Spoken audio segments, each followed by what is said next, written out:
me getting ready for the show as I do. We're doing that now. We do that on the show now. Welcome into the Wrestling Mat. That's called building up the audience. That's what they tell you in the streaming world. That's how you get people to tune in. They get to just see you behind the scenes watching, getting ready for the program. I'm ready for the program. Are you ready for another week of the Wrestling Mat? We have a lot to get to coming off the weekend. Excited to talk to all of you. What's up to Dennis? What's up to Vincent? Hello, how are you? Let's get going on to the program today. Happy to have you with us. As always, we welcome in our Mat members who are with us.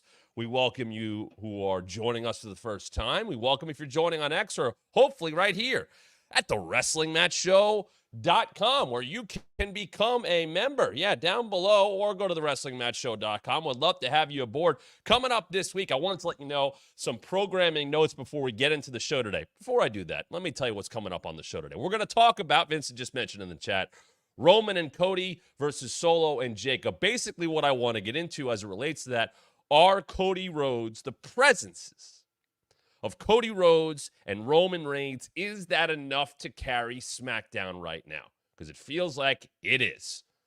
And now that they're on USA Network, are those two, the top two stars in the company, are they enough to carry a Smackdown show that I don't think is drawing a lot of interest outside of the top of the card?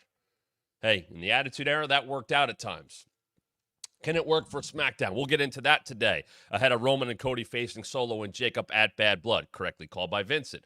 The second NXT on CW has been moved to a much smaller venue. It's supposed to be in St. Louis. Randy Orton. What does that mean for the state of the show? What does that mean for where WWE is at as it relates to NXT, as it relates to the CW? But the second NXT, moving venues. We'll get into that. The training of Logan Paul I want to talk about today. A little back and forth, not a little, a lot of back and forth between Hall of Famer Kevin Nash on his podcast, Click This, a great podcast, let me tell you that right now, and Logan Paul about Logan's standing on what Nash thinks of him. Logan went back at him. Nash did respond on his podcast today, and we're going to get into that because I want to tell you what I know about Logan Paul's training, and does it even matter to you as a fan how he gets ready for his matches? We'll get into that today, and Kurt Angle discussed it over the last week, saying he would like to do it, be interested in do it, should he manage American-made. We will get into all of those subjects on today's show, and if you wanted to get into more,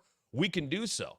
If you want to get into more, how about a super chat? A super chat is a great way to support the show. And hey, if there is a topic that you would like me to talk about, you have a question you want me to get to on the show today, you want to chime in with something you want to be heard on the show, Super Chats get you to the front of the line, so make sure you check that out here today. Another way to support the show, please subscribe to us wherever you get your podcasts. If you're listening on the Believe Network, thank you very much. If you just watch the show, hey, we appreciate having you here at the WrestlingMatchShow.com. But if you also want to listen to this very same show, you want to take it on the road, you want to take it mobile, you can.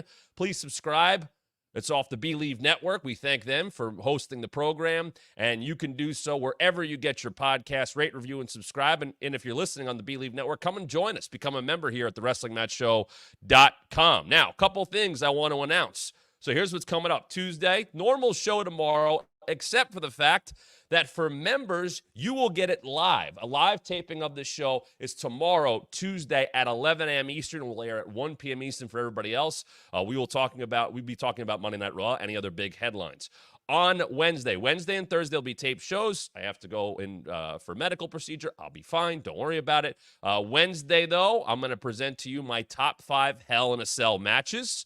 We'll get some honorable mentions in there. And on Thursday, I'm going to give you my top 5 wrestlers of the year so far as we come up here midway through September. So Wednesday and Thursday, special editions. Wednesday, top 5 Hell in a Cell matches in WWE history. Thursday, top 5 wrestlers of the year so far. Friday, we'll get off into more of a normal show with Dynamite and SmackDown headlines. Anything else in news that will break, we will talk about it. Now, tentatively scheduled right now for next Thursday night, that is the 26th at 7 p.m. Eastern, we're going to be going live on this channel for Mat members to react to the Mr. McMahon Netflix documentary. So keep that on your calendar. Also, if you don't know about it, We have shirts now, and they're available at prowrestlingtees.com/thewrestlingmat. Now, we had been promising to the members, you would be getting a discount code. I will tell you to keep an eye on the WrestlingMatchShow.com, on the YouTube page and our community page, because for Matt members, that code, the discount code to get your shirts, to get your merch at ProWrestlingTees.com/thewrestlingmat, that's going to be posted today. So keep an eye out for that. Just on our items, by the way, just on our items, you're going to be able to get a discount code for Wrestling Mat merch at ProWrestlingTees.com. If you are a member, take a look on our community page. It will be posted at some point today. So that's everything that's going on. Wanted to give you guys a heads up. Thank you for being with us. Hopefully you had a good weekend. Getting into here, I guess a couple of down weeks, all things considered, because we don't have a pay-per-view for a couple of weeks now, which is fine. We've had plenty in a very short span of time. But let's get into, we don't often talk a lot about Smackdown because I feel like kind of it gets out of the news cycle by the time we come back around on a Monday. But we're going to do that today. Obviously, if you have questions, your thoughts about it, what up to Nerdy Dude, hello Humble, let's get into that now. They opened the show on Friday with Roman Reigns, not announced, right? And I thought he would appear. And it is the first week of USA Network getting Smackdown back all the way, back in the family. And as a result, you open the show in a big way. You open the show with Solo Sikoa versus Cody Rhodes for the WWE Championship inside a steel cage. Don't think anybody thought Cody was losing, just like I don't think anybody thought Cody was losing at SummerSlam, but the intrigue and the interest was about, much like at SummerSlam, would Roman Reigns show up? And I think they have a better match than they have at SummerSlam, even though the result is not really in question, but they have a better match. And then, of course, there's the tack after the fact. And who comes for the save? There's Roman Reigns. Roman is back. Now, what I thought was interesting is you bring Roman back at the beginning of the show, in the first couple of segments of the show, and you do so in a commercial-free first half hour of the show, obviously blocking it off for the steel cage match, but you leave people with the stuff with Nick Aldis going, oh, wait, we're not done with Cody and Roman yet. We're not done yet. So now you've given people a hook to start the show and to stay tuned in. And I think that is very important in the current landscape of SmackDown. Because right now, and I don't know if it's a good problem to have or not, I guess it is. It feels like SmackDown only has buzz because of the top of the card. Because of Cody and Solo. Because of Cody and Roman. And the bloodline stuff is, connected to that.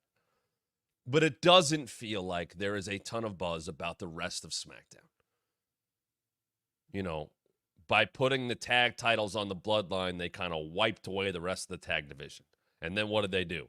They had the tag champs get wiped out by Roman and Cody. Not once, but twice. I think Nia Jax is doing a very good job as the women's champion. But I don't think there is a lot of buzz for much else on SmackDown. Someone just mentioned LA Knight. Still very over. Don't think a lot of people are talking about him. It's very much, well, there's LA Knight, cheer, end of talking about LA Knight. Right now, it is being carried by the top of the card. And I mentioned this a little bit last week. There are times at the Attitude Era where it is being carried by the top of the card for a lot of it. You could have a lot of crap underneath. As long as Stone Cold's all over the show doing Stone Cold things, that's all people really cared about, and that's what they booked towards. And I think that did quite well. The key is, though, is to keep your biggest draws involved throughout the show. You want people popping back up. You want your main stars to be sprinkled throughout the show. You want people to have a reason. Cody going back to, I'm done with them. Forget them. I'm done with the bloodline. All right, but you still see Cody. We got to hear from Roman for the very first time. Not exactly the promo I thought. Kind of more the same beats that you would expect from Roman Reigns. Just, I'm the man. This is my show. I'm still the tribal chief. I'm the original. Pretty basic stuff. My show, my company. Okay, well, Cody's not going to like to hear that. So we get that back and forth with Cody and Roman. Now, that alone, let's be straight up here. The idea of Cody and Roman sharing a ring in any way, shape, or form is a big deal. It's always been a big deal. There's plenty of history there. There's 2 years worth of WrestleMania builds there. There are three WrestleMania matches. When Roman showed up at SummerSlam, the buzz of that, of course it's a big deal. But to have Roman save Cody again, and Cody save Roman kind of at the end of the cage match and all the stuff that happened. Romo cuts his promo with all this standing there, and you get Cody out there, and there's a contract, and how is it going to be handled? We're going to put these two on the same side. Now, I made a point to look, because I had said, and we posted about this last week, it's on our shorts at thewrestlingmatchshow.com. They don't have to give you too much. Okay? They don't have to give you too much when the tickets are sold.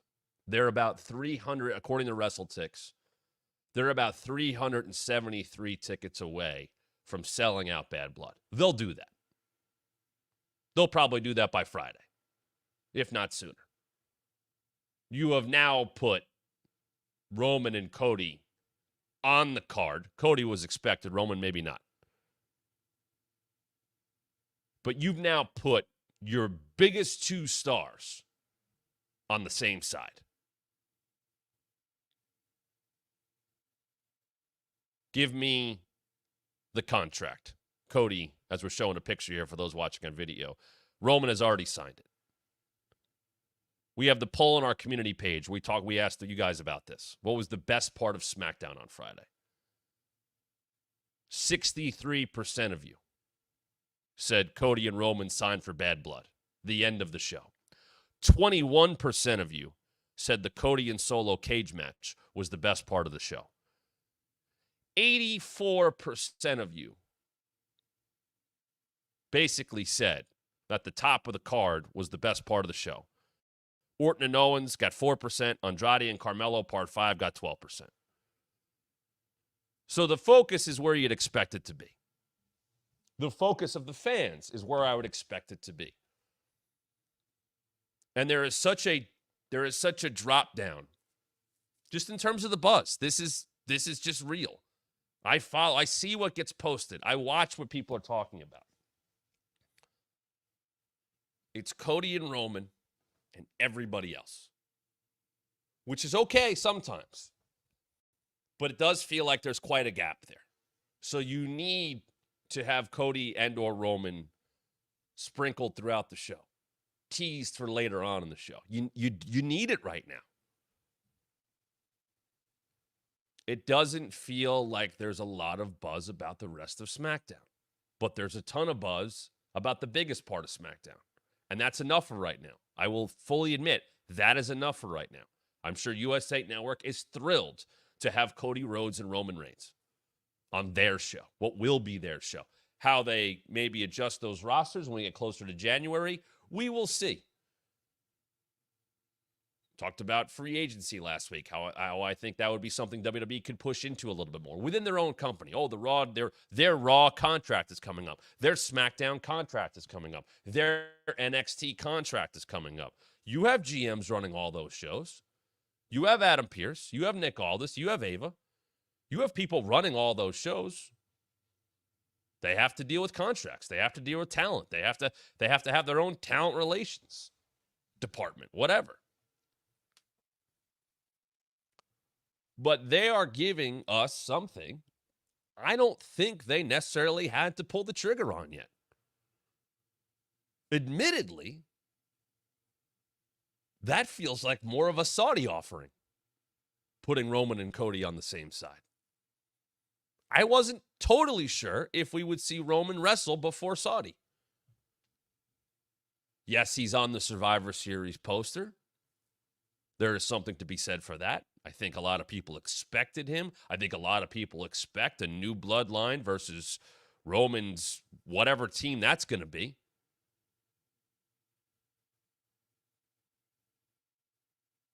I think it is enough right now to carry SmackDown. I still think more attention needs to be paid to everything underneath.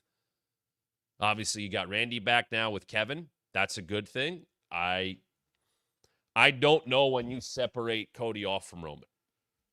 I don't know if Cody stays in this thing. Is Cody on Team Roman for Survivor Series? Or does Cody, here's a way they could tell this story.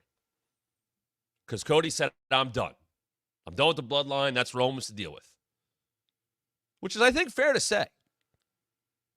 If you're Cody Rhodes, like, hey, I beat Solo twice. I beat Roman Reigns at WrestleMania. I'm done. I don't need to deal with this stuff anymore. This is Roman's issue. Now, they're going to tag together again. Is Roman Reigns going to take this story on his own? Does that make sense? Does Cody say to Roman at some point in the next couple weeks, hey, I'll do this. I'll do this for you. But I'm done after that. Is that the story that's played? Do you keep that tension between those two? Hey, you took care of me at SummerSlam. I'll have your back in this tag match. We're done after that. I don't need this anymore. I dealt with it with you. I've dealt with it with your family. I'm now dealing with other parts of I'm done. This is, you created this. This is your problem. I'll owe you one back. And then we're done. I would go in that direction. I think it's good that Roman has to be a little bit more humble and accept the help.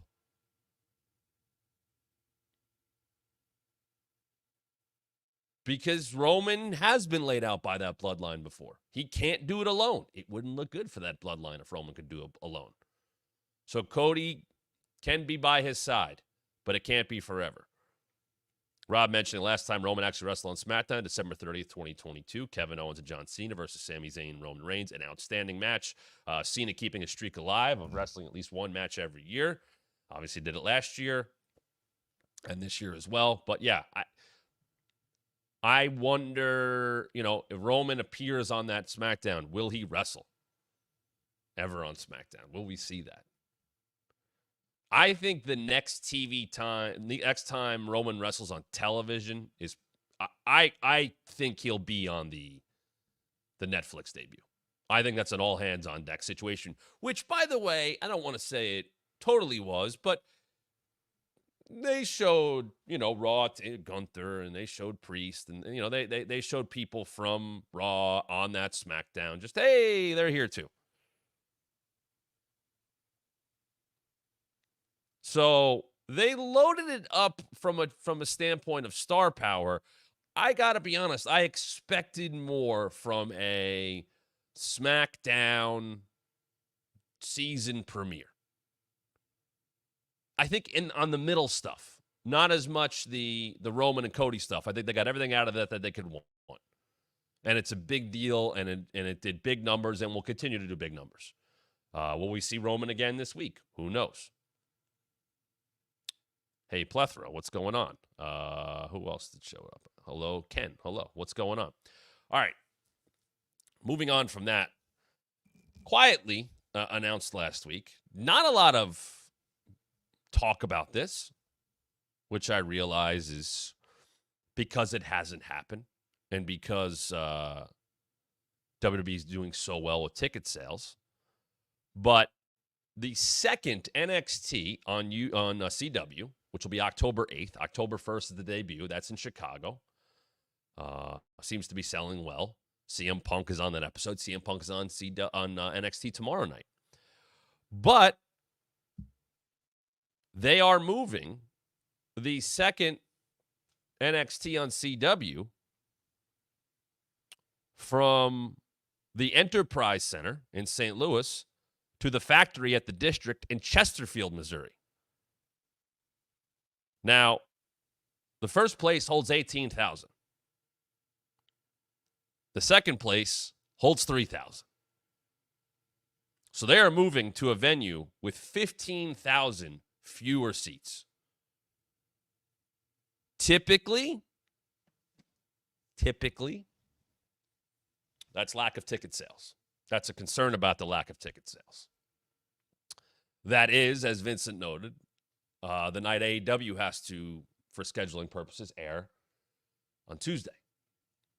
So that is an AEW NXT head-to-head night. Randy Orton has been announced for that show. The St. Louis native. They now move to Chesterfield, Missouri. NXT has been doing well in ticket sales when they've taken shows on the road. The Colorado show did very well for No Mercy. I was pleasantly surprised by that, as it was a standalone weekend for NXT. However, your second show on CW getting moved, probably not a great sign. Now, is that a soft market? Is that an indictment of Randy Orton? I don't know. Chicago is always going to sell well for WWE, as they have been, especially with Punk. Punk is absolutely a 100% proven draw, merch mover, ticket mover, ratings. It's absolutely. Absolutely.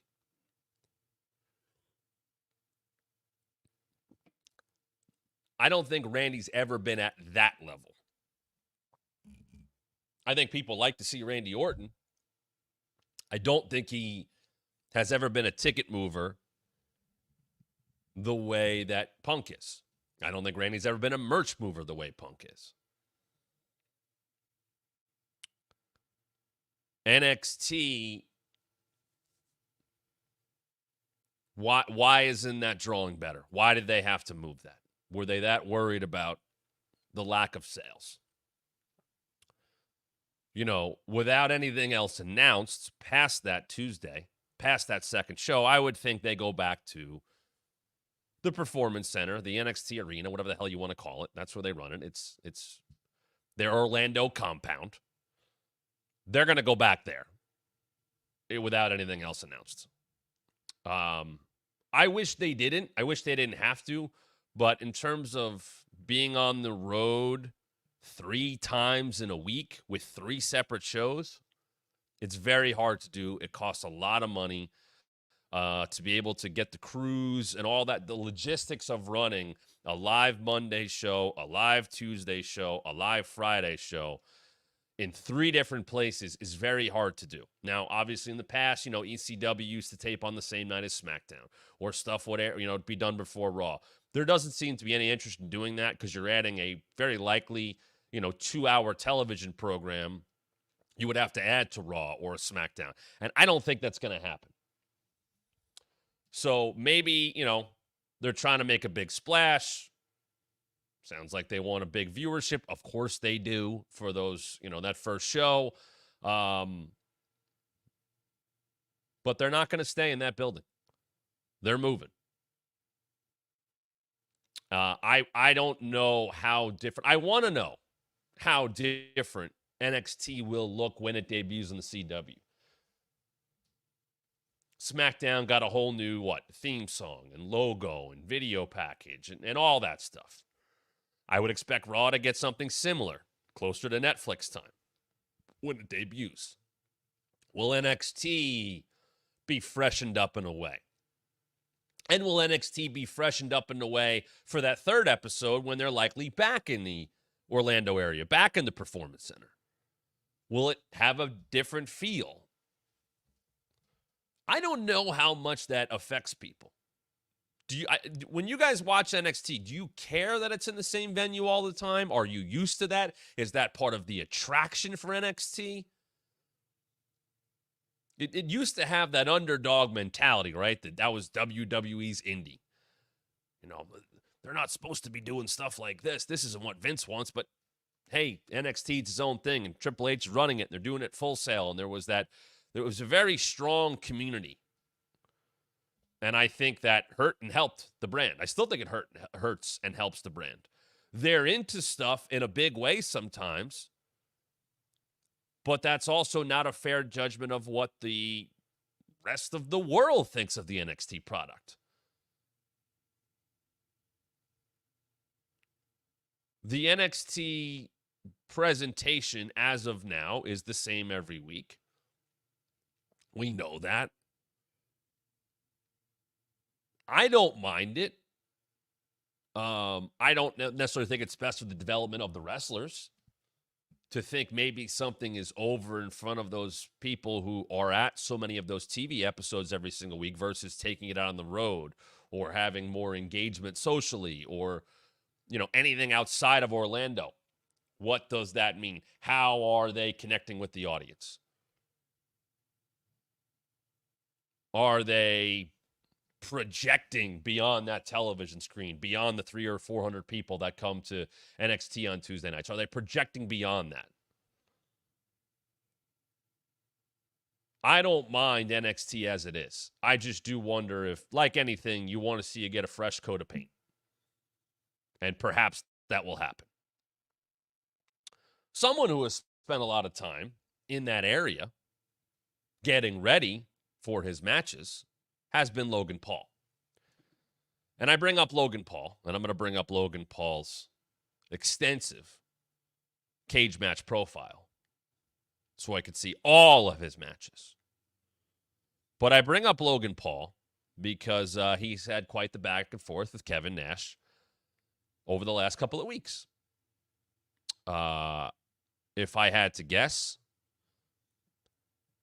when Kevin Nash went to SummerSlam, he brought up having a conversation with LA Knight. That seemed to go well. Kind of talked around Logan Paul a bit. He did. And I could tell there was more there, and Kevin didn't say it. And then Nash would continue on his podcast a couple weeks later. Bring up, he basically told Logan Paul, F you. You're making $5 million. You're not on the road. F you. And Logan went back at him in a very big way. And by the way, that stemmed from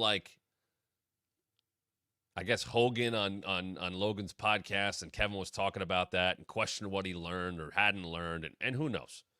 And Logan went back at him in a big way. And a lot of people are like, hey, point for Logan Paul. So Nash comes back at him and say, listen, I've talked to people. You can't call it in the ring. You're lost when you get out there. I've talked to people who say that. You put everything together beforehand because you need to. You can't be top 5 if you can't call it out there. And I looked. LA Knight beating Logan Paul at SummerSlam was Logan Paul's 15th match. He has had 15 matches since he debuted at WrestleMania 38 in 2022. He has had singles matches with the following people: The Miz, Roman Reigns, Seth Rollins, Ricochet, Rey Mysterio, Kevin Owens, The Miz again to get in the Elimination Chamber, LA Knight. He's been in triple threats with LA Knight and Santos. He wrestled Cody. I forgot about that. Excuse me. He was in the Elimination Chamber this year. He was in Money in the Bank last year. He's been in the Royal Rumble. In 15 matches, he has done a lot of things with a lot of big names. But it's been 15 matches over 2.5 years. So 30 months, 15 matches. 30 months. A match every other month, basically. Logan Paul, and I don't know about this for every one of his matches, but Logan knows when he's going to work, and they know when Logan's going to work. And there is, at least at the beginning, there was a lot of training that went in. Obviously, he has to train and get ready. And I think he has shown very well of himself. I've always believed that. If you let me hammer this home. If you just look at Logan's body of work as a wrestler, Logan Paul the wrestler, he has been a positive, a big positive for WWE. His stuff does reach more eyeballs. He does seem to be fully on board with everything. I interviewed him a few times. I think he understands professional wrestling. I think he gets being a heel. I think he likes being a heel. I think he's also put in much better spots than other people with his experience level. That comes with the territory. That comes with the audience he has, that comes with him. They want to take advantage of that audience. I believe what they are doing makes a lot of sense. I say it all the time. You got to capture people here. You got to capture them quickly to bring them to your programming, wherever that may be. Logan Paul can do that and has been doing that for WWE. He is worth his weight. However, there is extra work that goes into a Logan Paul match. There is working things out ahead of time when it comes to a Logan Paul match. There is specific training that relates specifically to that match. Now, he is by far not the only one that has been given that treatment. I get doing it for Logan Paul. I'll tell you this one. There was a random, year and a half, it's a Ronda match. There was like a 4 corners, something out on a Raw, like multi-person, number one contender. They rehearsed that thing at the WWE headquarters because it was Ronda. Like Ronda continued to get that treatment for televised matches. Some more than others. And I remember talking to people that were involved, like, yeah, we got to get, it's Ronda, so we got to rehearse it ahead of time. And look, on a day of a show, and the picture came out the other day of, them, everybody standing around the ring. That, I think everybody knows that kind of stuff happens. Before Raw, before Smackdown NXT, there's rehearsal. They go through stuff, and it's for camera shots and blocking and all that kind of, like, that's what that stuff's for. You want it to look as good as possible. Hey, we're going to do this spot over here. Everybody talking through their stuff. Totally normal. Totally a regular thing in wrestling. Rehearsals happen all the time. I'm talking about working out every single thing in a match. Working, hey, we're going to do this here, and I'm going to practice this weeks ahead of time. Logan did a lot of that. I know there was work done at the Performance Center. I'm sure there was work done out in LA. I had heard those talks at times. He always had time to be prepared. He is, like I said, worked 15 matches in about 30 months. Let's see. I'd love to know what's the quickest turnaround. So he basically has never worked a match. He worked Money in the Bank and SummerSlam within about a month of each other. he worked Rumble and Chamber qualifier this year with it. So, like, that was the quickest one. He wrestled at Rumble. He wrestled a couple weeks later at a Chamber qualifier at Smackdown and then worked the Chamber this year. Then he worked WrestleMania. Then he worked about a month and a half later with Cody.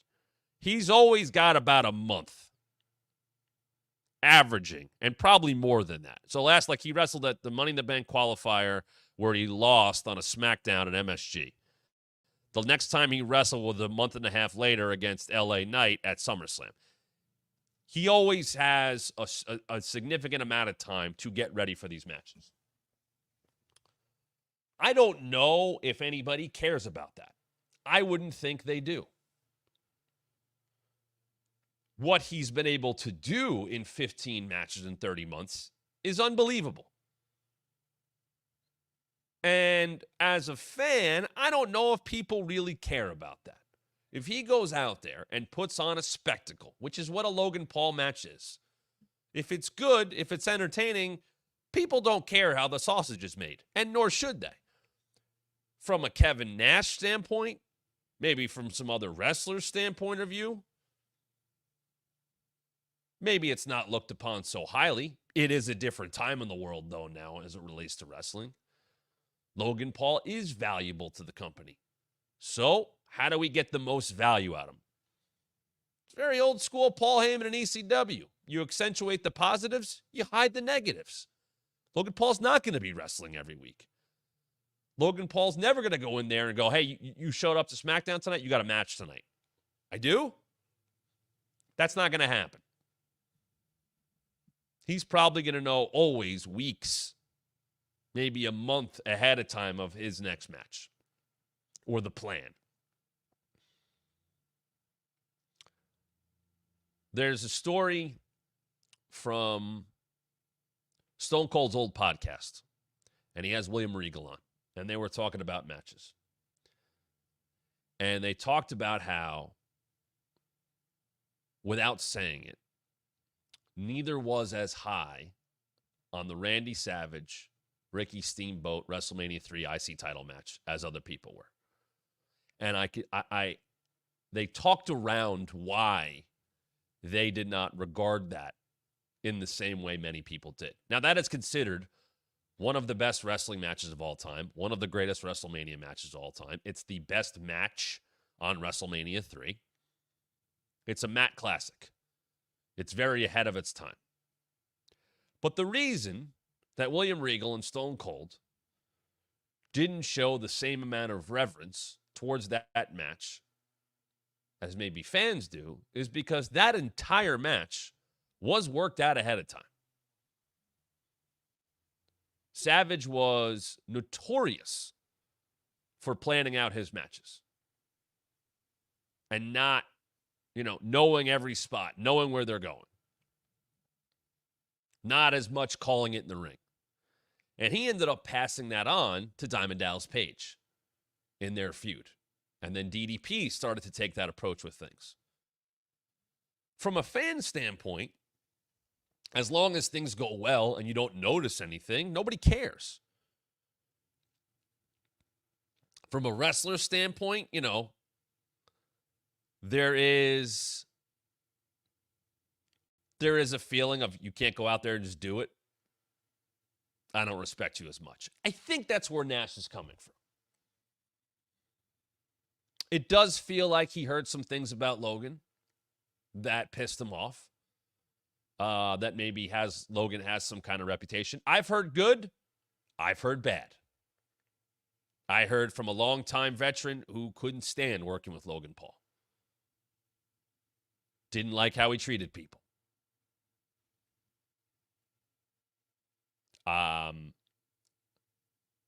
I never saw it myself. Anytime I worked with him in interview settings or whatever, he got it. He cursed a lot. He cursed more than he was supposed to on bump episodes or whatever, but I thought he handled himself well. John just said, does that sentiment remain with current wrestlers? I don't know. I think there are some that will look at working with Logan Paul as, hey, This is a nice spotlight. I know the company's going to give this time. Maybe I wouldn't get this time, wouldn't get this spotlight if I wasn't in here with Logan Paul. And some people might go, I got to carry this guy to this.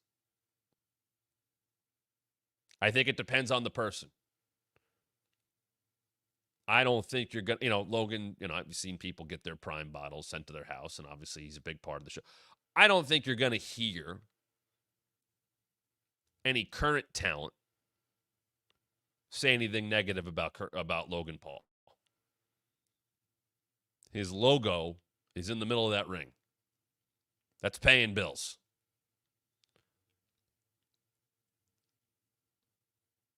It's a different mentality going into a match like that. You have to realize who you're in there with. From the list that I ran down there, you're not exactly seeing a lot of green wrestlers. Think of the names that I mentioned in there. Miz, Ricochet, Roman, Seth Rollins, Cody, Kevin Owens, Randy Orton.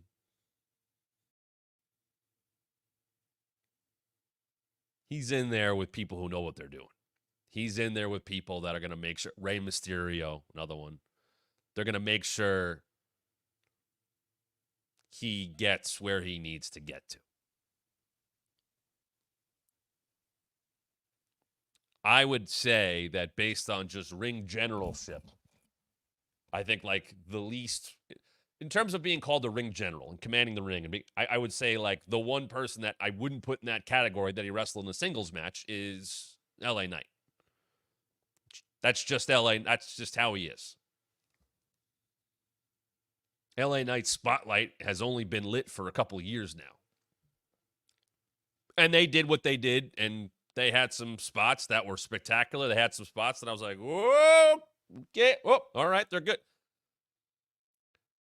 So, in Logan Paul's situation, Logan Paul is doing what he's supposed to do. Logan Paul's getting put in those situations because the company knows that's the best way to show him off. Will Logan Paul ever be WWE champion? I could see it someday. I could.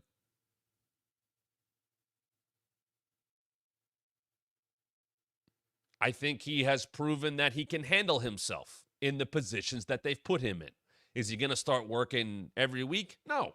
And he doesn't need to. Special attractions are special for a reason. He is a special attraction. There is a lot of value in that. It is different now. Maybe there is some anger from Nash or maybe others of just, I know what I had to work for. I know how long I had to be on the road to make that money. And now, look, well, yeah, it's different. The company and the business as a whole is hotter than ever before. They're bringing in more money than ever before. If you're a big star in the company, you're going to get paid, hopefully, as such. Guess who's a big star in WWE? Logan Paul. He's going to get paid as such. I will say I believe he loves it. I believe he is in on it. I believe he wants to learn more. I don't think his enthusiasm is fake. I think he knows, hey, I could do this. I'm pretty good at this. I don't know if he's like, hey, I want to do more. Or the company's saying, we only need so much out of you.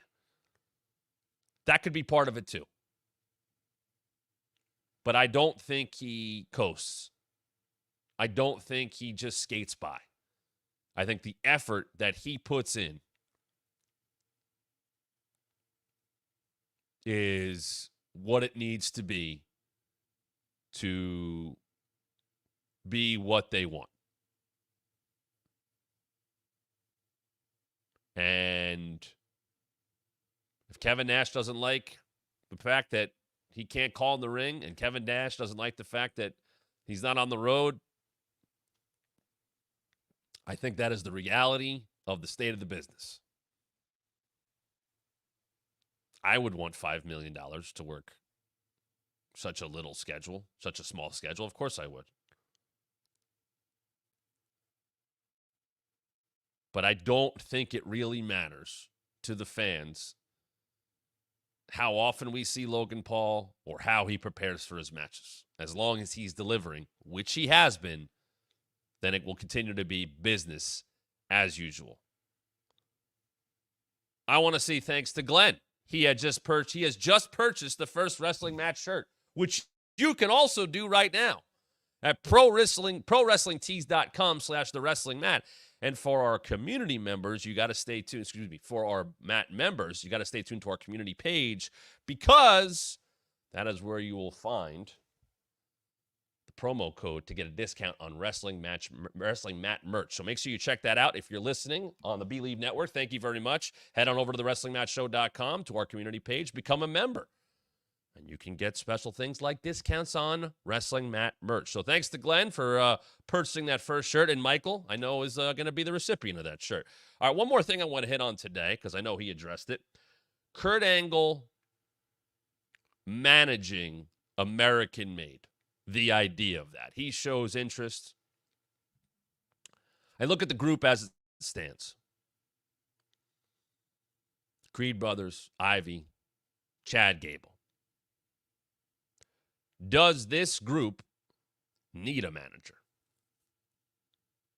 Coming up on Thursday on this very channel, we're going to have a special episode airing on our normal time slot at 1 p.m. Eastern, where I'm going to talk about my top 5 wrestlers of the year so far. I have, I think, 4 of the 5 slots locked in.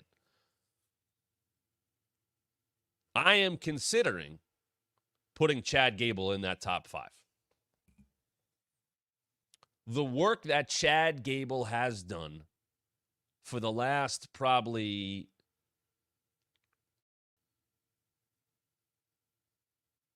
2.5 years, he has made himself a very valuable piece of the roster. Because no matter what you give him, no matter what, he makes it work, and he does it to the best of his abilities. He might make my top 5 wrestlers of the year so far, and is not limited to one company. Of course not. You think about how this year started, him wanting to get to Gunther, him wanting to get, back to Gunther, getting to the Intercontinental Championship, not being able to do it, coaching Sami Zayn on the way, making something out of American Alpha with Otis and Tozawa and Maxine, being a very fun part of the show, hitting a home run on all those segments, getting another shot at Sami after he beats Gunther, what Chad Gable couldn't do, turning on him, becoming this absolute piece of trash who was being blinded by the goal of becoming Intercontinental Champion. Taking it out on Otis, taking it out on Maxine, taking it out on Tozawa, being unable to win that title, but it becoming a compelling story where he was such a bully to them, and it continued and it continued and it continued.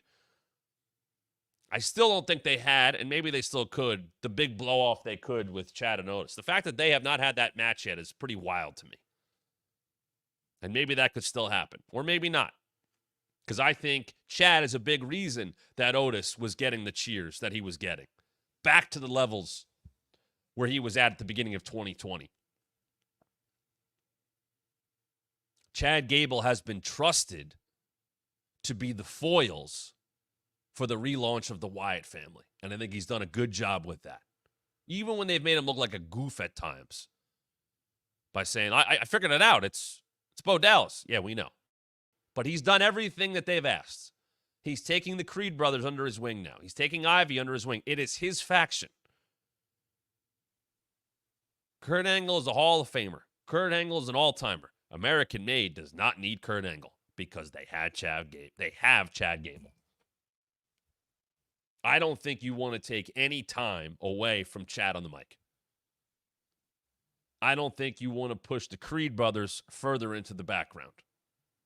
I think the Creeds and Ivy need to get more time when they're able to do their own thing and be in the spotlight. I don't need Kurt talking for that group. Chad Gable handles that. And Chad Gable handles that at a high level. I think there is, Droid just said it, not sure how you make Kurt Angle a bad guy these days. I don't think people want to boo Kurt Angle. Vince just said the same thing. I don't want to boo Kurt Angle. I don't think you want to put Kurt in that spot. I think Kurt would take away from that. I think there can be some kind of interaction at some point with Kurt going like, hey, wait, didn't I have a group like this? Didn't I have Team Angle? Like, didn't I have that? Like, you can have that fun interaction, sure. But I think Chad is the front and center guy. He's the mouthpiece. And you want to give the Creeds and Ivy more chances to talk. You want to find ways to give them opportunities to hone their skills because we haven't heard a lot of them or seen a lot of them on the mic. I don't think you want to push them further back. I think Chad Gable should run that group, and I don't think Kurt Angle at this point in time. Think of it like even the meme of Kurt. Like people know that. You laugh at Kurt. Kurt's the fun dad now. That's what he is. He is like the wrestling dad. I don't, you had a chance years ago to make, the Jason Jordan angle could have been Chad Gable. Vince saw a lot in Jason Jordan. He became Kurt's son. Jason Jordan's probably, if not one of the most producers backstage. I don't know how many people know that. Very, very well trusted in terms of putting matches together. He moved up in the world quickly once he couldn't wrestle anymore. And good for him to be able to keep his career going. But I think a lot of people wanted that to be Chad Gable. People were hoping that Chad Gable would be the son of Kurt Angle. And they didn't do it. Humble just brought up Final Testament. You got two mouthpieces in that group. Or two non-wrestlers in that group, whatever you want to call it. I don't even know if you call them mouthpieces. And Cross does all the talking. There's some redundancies there. With American Made right now, you have the young, raw, talented tag team that still needs to shape who they are as a whole, shape who they are. There's plenty, they are molds of clay that are still being formed. Very valuable clay. Same thing with Ivy Nile. Chad Gable brings, because of what he's done in the last couple of years, a ton of credibility, a ton of familiarity with the audience to that group. They look right. They come across the right way. They happen right now to be tasked with getting the Wyatts where the Wyatts need to be in terms of being over with the audience. They are the foils. What is next for American Made, though, we will see. But I don't think it needs to be with Kurt Angle. I think it needs to be with Chad Gable running the show. Dominique got a couple of shirts from the Wrestling Mat. Thank you for that as well. ProWrestlingTees.com/TheWrestlingMat. Tomorrow, 4 members, you're getting the first listen of the show. 4 members tomorrow. If you're a Matt member, which you could become at thewrestlingmatshow.com. If you're watching, hit that join button down below. We're going to go live for tomorrow's episode at 11 a.m. Eastern. If you're not a Matt member, you're listening on the podcast, whatever it may be, we'll still be airing on our normal time slot of 1 p.m. Eastern. But if you want to be with us live, get in that live chat at 11 a.m. Eastern tomorrow, Tuesday. Become a Matt member at thewrestlingmatshow.com. Join down below. Subscribe to the podcast, wherever you get your podcast. Thanks to those on the Believe Network. Thanks to those that have done that already. If you're on the Believe Network listening, I can get this sooner. Yes, you can. Head over to thewrestlingmatshow.com. 4 members, by the way. keep an eye on that community page. It might have been posted already. We're going to have the code so you can get a discount on Wrestling Mat merch at ProWrestlingTees.com/TheWrestlingMat. Make sure you go check that out. Just for our items, by the way. That's not across the board at Pro Wrestling Tees. Just for our items. Keep an eye on our community page, TheWrestlingMatShow.com. Once again, tomorrow, live at 11 a.m. Eastern for Mat members, 1 Eastern for everybody else. The headlines coming off of Monday night into Tuesday. Wednesday, top 5 Hell in a Cell matches. Thursday, top 5 wrestlers across the board of the year so far. And then back live on Friday with our Dynamite and Smackdown headlines. So all of that coming your way and tentatively scheduled next Thursday, 9/26, September 26th at 7 p.m. Eastern. Next Thursday night, 7 p.m. Eastern, we're going to do a live reaction for members for the Mr. McMahon Netflix documentary. That does hit Netflix next week. We'll do a live episode of the Wrestling Mat next Thursday to react to that, my insights on it. And you're hearing, wait, I'm not a Mat member. I got to get this stuff. You can right now. A lot of bonus stuff coming your way at thewrestlingmatshow.com. Join down below. Want to have you there. Hopefully you can check all of that out. And I appreciate everybody who's been with us here today. Make sure if you're not a member, try to become one. Follow the show. Subscribe to the show. As the numbers continue to go up, it gives us opportunities to do even more for you guys. We will be announcing our next live watch party very soon. I think it will be happening within the week, so make sure you're tuned into that. I'm just trying to get a schedule locked in. But for those in the Mat members, listen, right there you see it. Random episode of Raw, SmackDown, Dynamite, anything WWE or AEW live. If you're at the Mat camper level at $6.99 a month or higher, which is the Mat event level at $24.99 a month, you could be part of that random live watch of Raw, SmackDown, something AEW, depends. Members-only videos, like we said. You'll be getting the Mr. McMahon live react coming up next week. So plenty more to get to. If you're at that Mat event level, you get all that. We'll connect to you on social media. We're going to get set up that 30-minute private Zoom soon. Who's going to be that? You're also going to chance at some point this month, if you're at the Mat event level, to pick our special private past wrestling event watch-along. What's it going to be? What are we going to watch? Got to get in those tiers to do it. And if you want to get it at the right above Todd level, $2.99 a month, you get the badges in the chat. You get the custom emojis. You get the members-only live chats. We'll have another one of those coming up very soon. The priority reply to comments and the discounted merch. So go check all that out at thewrestlingmatshow.com. Become a member. Head over to ProWrestlingTees.com/thewrestlingmat. Get your Wrestling Mat merch. It is available now. And I'll be back tomorrow to talk about wrestling even more right here on the Wrestling Mat.